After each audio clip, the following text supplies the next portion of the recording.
नमस्कार, आप देख रहे हैं रिपब्लिक बिहार और मैं हूं चंदन कुमार।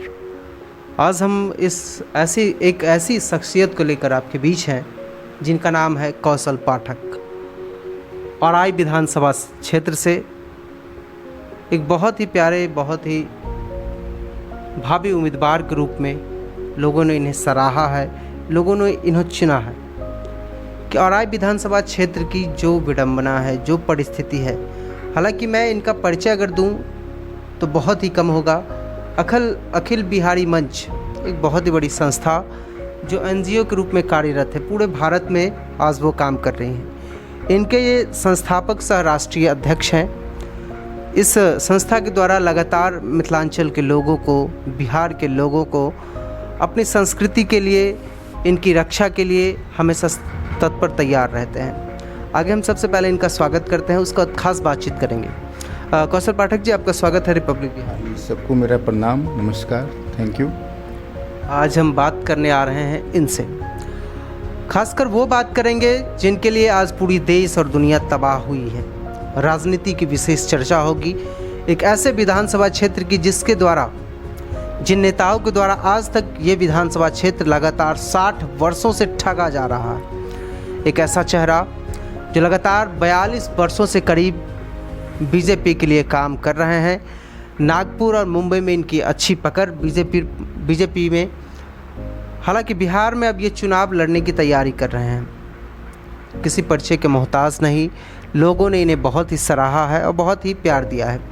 और आई विधानसभा क्षेत्र जो मुजफ्फरपुर ज़िला के अंतर्गत आती है, उसके बारे में हम आप सबों के बीच बात करेंगे कौशल पाठक जी से। पाठक जी, एक बार अपना छोटा सा परिचय हमारे चैनल जी। मेरा नाम कौशल पाठक है। मेरा जन्म स्थान सामर, जो सीतामढ़ी के और मुजफ्फरपुर के बॉर्डर पर छोटा सा गांव है, और ठीक मेरे गांव के बगल में जजुआर है, जहां से औराई विधानसभा क्षेत्र की शुरुआत होती है। और मैं विगत 1992 से भारतीय जनता पार्टी का एक सेवक रहा हूँ, कार्यकर्ता रहा हूँ। जिस समय भय का वातावरण था लालू राज में, जो भारतीय जनता पार्टी को लोग पूछते नहीं थे या उनके कार्यकर्ता उतने बृहद रूप से फैले हुए नहीं थे पूरे राज्य में, और उस समय से मैं भारतीय जनता पार्टी का एक छोटा सा कार्यकर्ता रहा। और उसके बाद में 2004 से मैं कंटिन्यू महाराष्ट्र में हूँ, और वहाँ पर पार्टी ने हमको जो भी पद दिया, 2008 में मैं प्रदेश कार्य समिति का सदस्य बना। उसके बाद भारतीय जनता पार्टी के उत्तर भारतीय मोर्चा में 2013 में मुझे प्रदेश उपाध्यक्ष की दायित्व दी गई। उसके बाद में आज मैं प्रदेश सचिव के पद पे हूँ। मैंने 2013 में एक एनजीओ गठन किया था, अखिल बिहारी मंच का। उस अखिल बिहारी मंच का गठन करने का मेरा मेन उद्देश्य था कि पूरे भारतवर्ष में जितने भी बिहार के लोग, कम से कम आधा से ज़्यादा बिहार तो अदर राज्य में ही रहते हैं, उनको बहुत सारी कठिनाइयों के सामना करना पड़ता था। उनका एक तरह से, चाहे मजदूर वर्ग हो तो उनका शोषण किया जाता था फैक्ट्रियों में, और बहुत सारे ऐसे हमने वहाँ देखा कि लोग अपने कल्चर से भी दूर होते जा रहे थे। बिहार की संस्कृति से, बिहार की माटी की खुशबू से कहीं ना कहीं दूर हो रही थी। हमारी संस्था का बनाने का उद्देश्य था कि उनको संगठन के माध्यम से एकत्रित किया जाए, और उनकी जो भी समस्या हो उनका हम संगठन की माध्यम से आवाज़ बने, उनका निराकरण करें।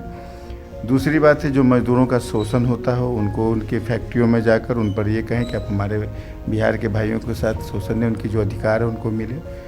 और छठ पूजा हो या बिहार की कोई भी ऐसी लोकल त्यौहार होता था, उसको प्रमोट करना ही हमारी संगठन का मेन उद्देश्य था, और ख़ासकर बिहारियों की एक आवाज़ बने हमारी संगठन, इस उद्देश्य से मैंने अखिल बिहारी मंच का। स्थानीय विधायक आज तक नहीं हुए हैं।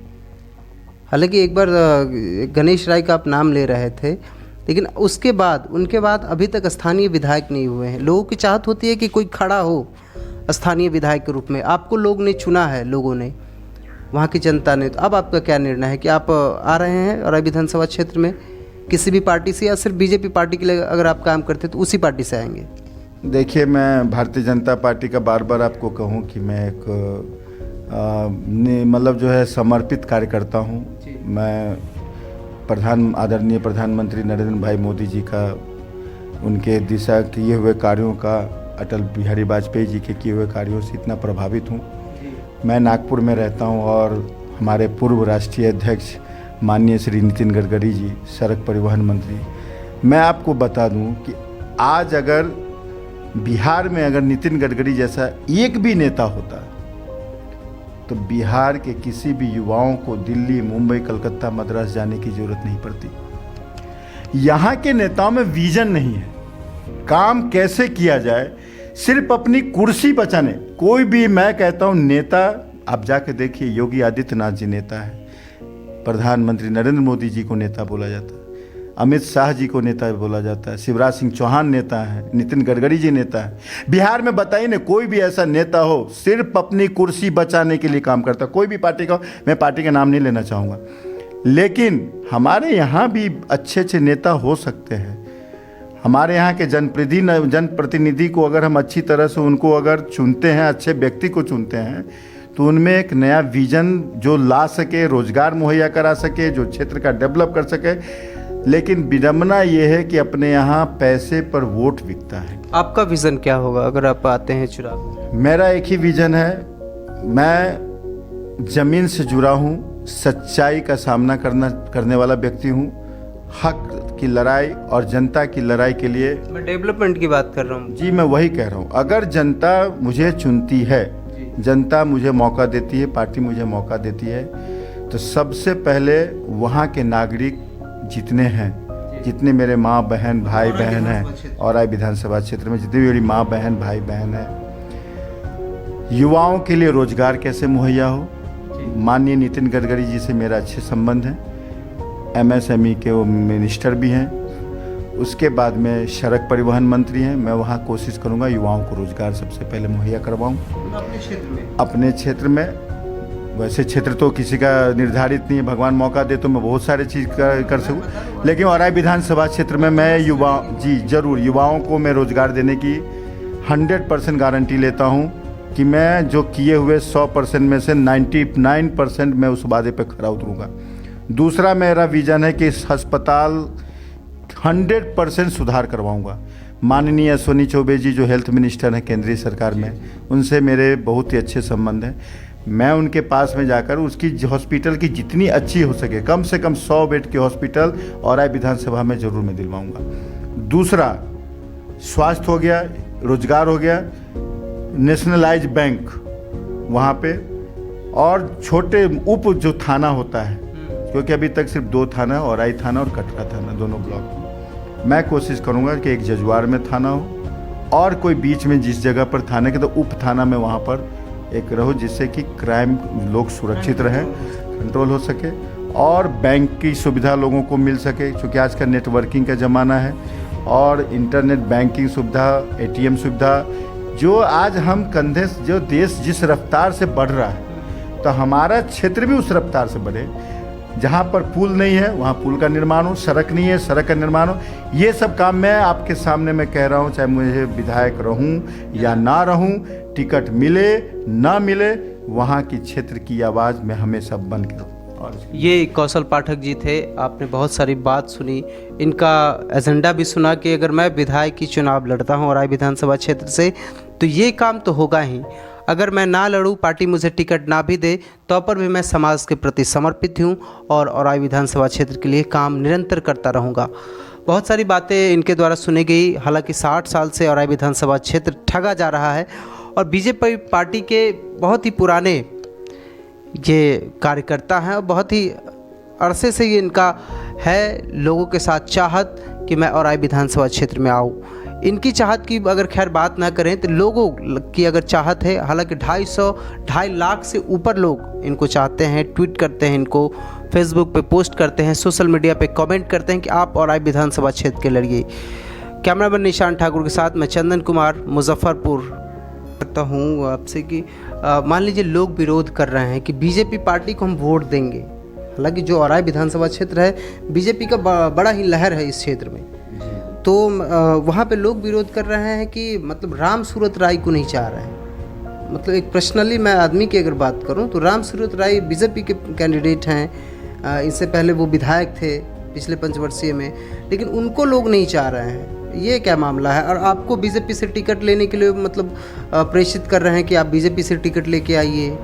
जी सही बात, लाखों लोगों की आपके साथ चाहत है। जी सही बात है। आप अगर काम, आप पार्टी किससे हैं, किस पार्टी से हैं, उसका मेन आप व्यक्ति कैसे हैं। आपको अगर जनता चुनती है, भारतीय जनता पार्टी में भी अगर कोई आदमी चुन के जाता है और क्षेत्र की जनता के लिए काम नहीं, पार्टी उनको दोबारा मौका नहीं देनी चाहिए। हालांकि जजुआर की आबादी अगर बात करूँ आपसे तो लगभग मुझे लगता है कि 70,000 से ऊपर है।